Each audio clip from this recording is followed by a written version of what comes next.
Rapporti con la Chiesa, quando c'è stato il problema della sentenza di Strasburgo sulle croci, molti vostri amministratori si sono sollevati così. Dopodiché però quando si affronta il tema dal punto di vista delle politiche d'accoglienza e delle politiche dell'immigrazione, spesso la Chiesa critica le vostre posizioni.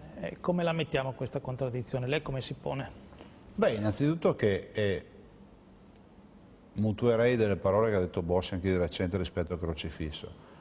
Premesso che la battaglia del crocifisso è una battaglia identitaria, noi ci siamo battuti per le radici cristiane per lo Statuto europeo anni fa, cioè, insomma il presepe, tutte le storie che noi tutti sappiamo. Ma Bossi ha detto una cosa secondo me giustissima, cioè battersi per il crocifisso non è un dovere solo da parte dei credenti, no? Di chi è cattolico e dice bene il crocifisso è il segno della mia religione che trovo nel territorio, ma anche un fatto identitario, cioè anche l'ateo deve dire bene questo è il territorio del crocifisso, è il territorio dei valori cristiani.